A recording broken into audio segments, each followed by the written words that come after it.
Hey everybody, happy Monday. In Português, feliz segunda-feira. All right, today was deadlift day rather.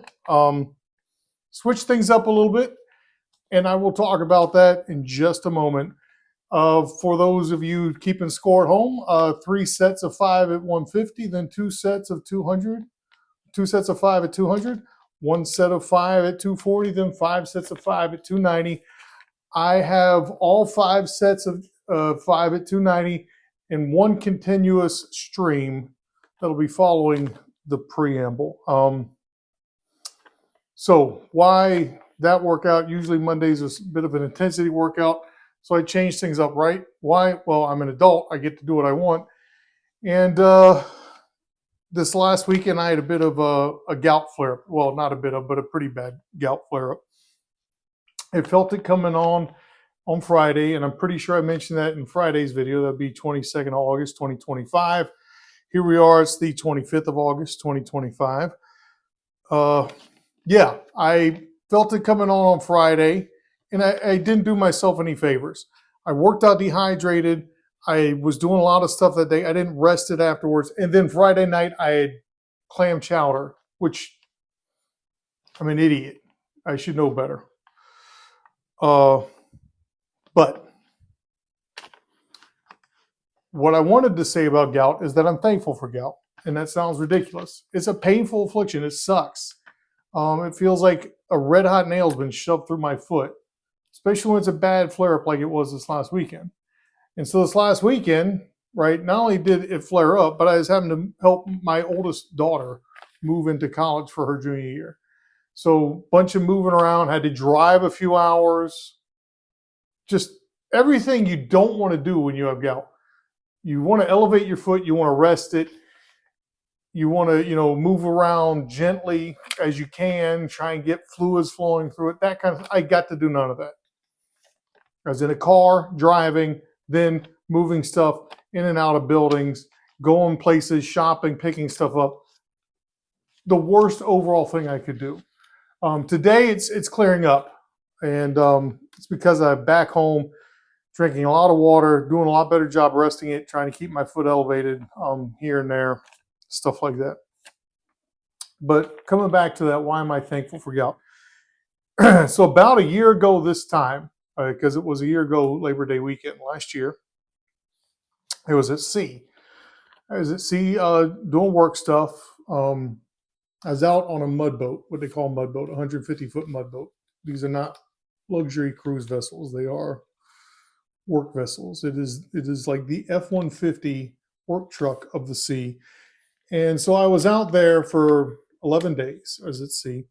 And like the third or fourth day in, I had a gout flare up, and it was pretty bad. And I'd eaten shrimp, like an idiot, and just other stuff. I was dehydrated. It was hot. Wasn't drinking enough fluids, and probably just eating junk anyhow. Don't remember what else I was eating in particular, but probably not eating right. So bad gout flare-up, no medicines really to take. The only thing I had access to was ibuprofen, and I was only going to take one of those a day, one 200 milligram a day, because ibuprofen goofs with my stomach in too much quantity. So I'm at sea. Get gout, what am I going to do? So, started doing some basic research for gout and say, all right, drink a lot of fluids, help flush it out, that kind of stuff. So I did that, and that started clearing up. But then I started thinking, man, I got to get myself in better shape. At the time when I was out at sea, I was like 320 pounds. As you're looking at me now, I'm about 250. So it's just over 320 then, just right around 250 now. And I hit as low as 243 in the recent past. So that's an 80-pound delta, roughly over that year. And I've bounced back a little bit. Some of that is, I think, some actual muscle gain. But, I'm going to start driving that number back down again. And this gout is a recalibration phase for me.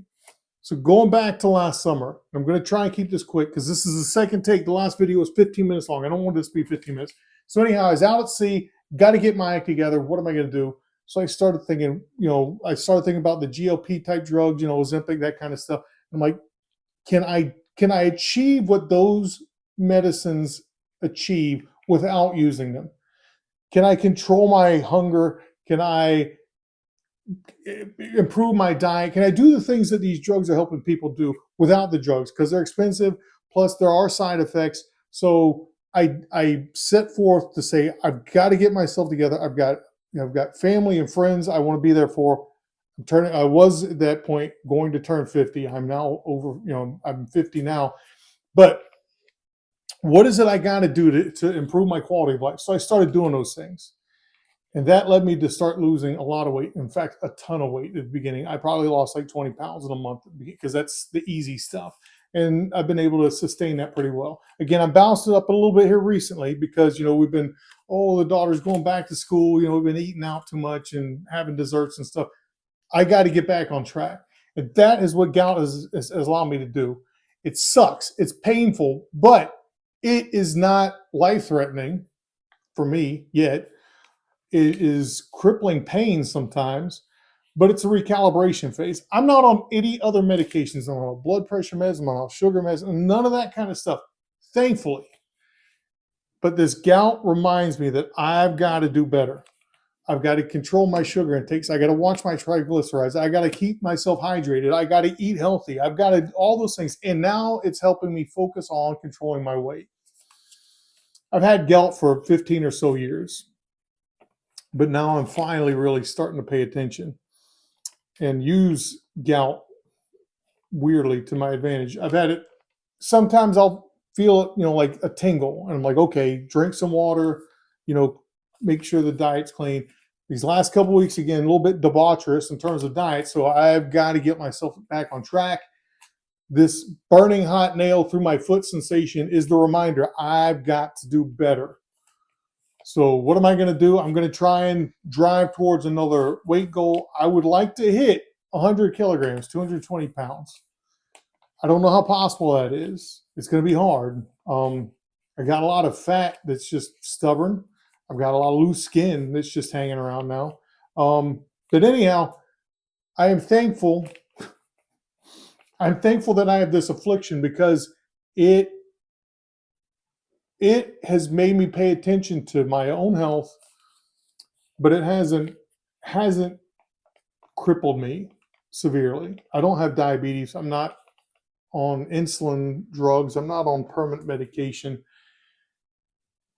It has been able to help me have the feedback loop that I need to do self-intervention before things have gotten bad. So that being said, that's kind of the story of how I've gotten to where I'm at weight loss wise. Is it oddly enough, the gout started me on the path to say, okay, I've got to do better.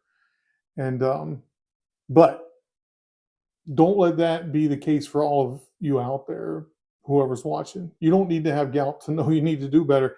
It's what I needed.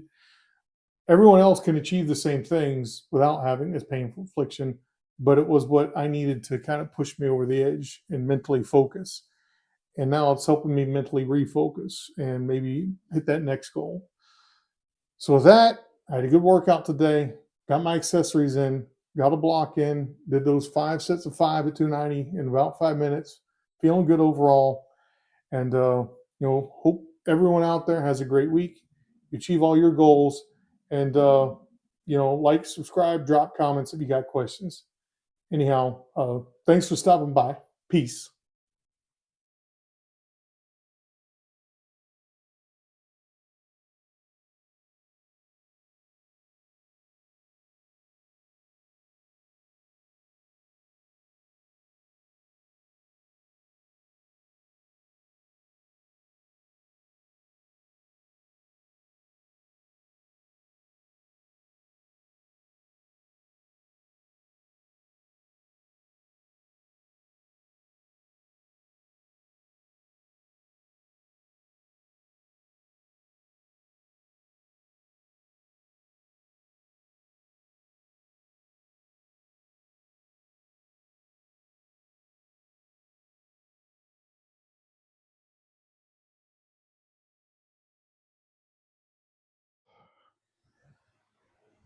Hey everyone, so here's what I'm going to be doing today for trap bar deads. Already did 3 sets of 5 at 150, 2 sets of 5 at 200, 1 set of 5 at 240, and I've got 290 loaded up.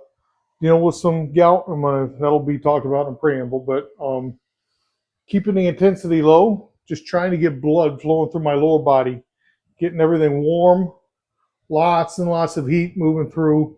That really helps clear out that gout. So I'm going to get to it. I'm going to stream this all in one shot. So you're going to see how long it takes me to do these 5 sets of 5 at 290. I'm going to do them quick, as quick as I can. It's going to be like fat man, strong man, some kind of cardio. All right.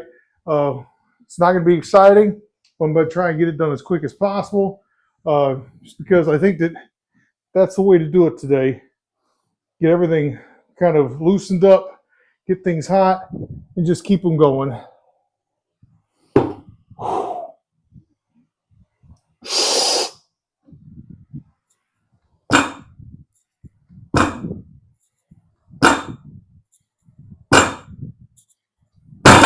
All right, that's one set.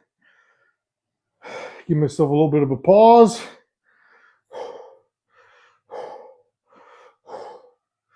Reset.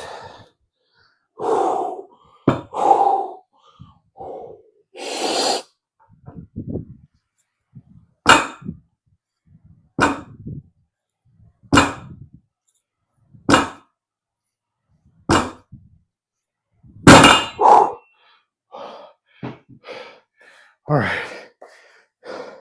that's set 2. Gonna take a little bit more pause. Hands are a little slick there, not terribly, but when the grip starts to slip, things feel heavier than they should for whatever reason. Body starts compensating. So now, get my hands good and chalked up. Pull these last 3 sets, kind of like a deadlift density block. You can tell I'm already pretty winded. This is not easy work. I'm doing these things quickly. All right.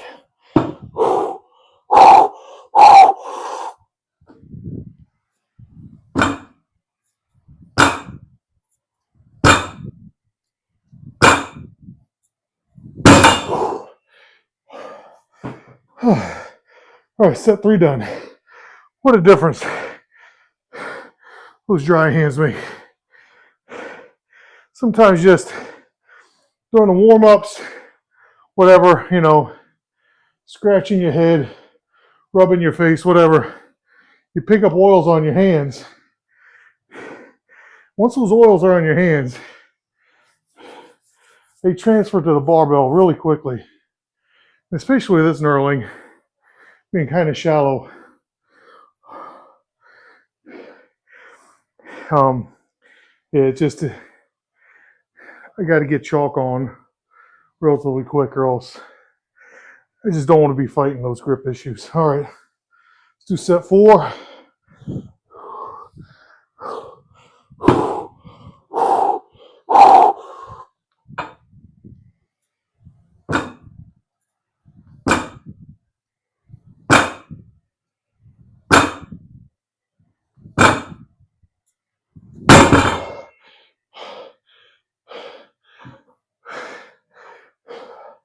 It might have been 5, it might have been 6, I don't know.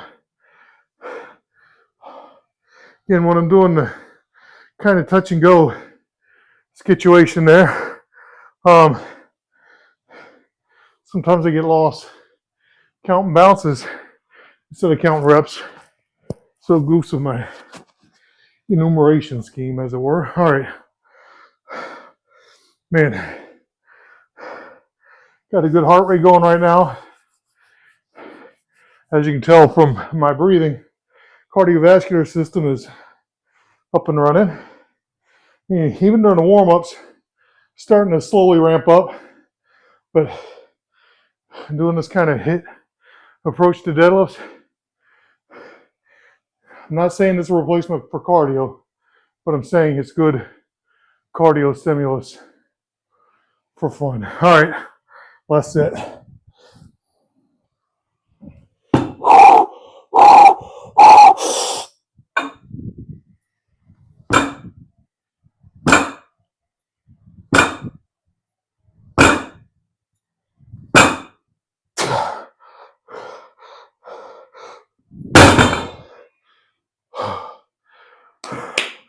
All done.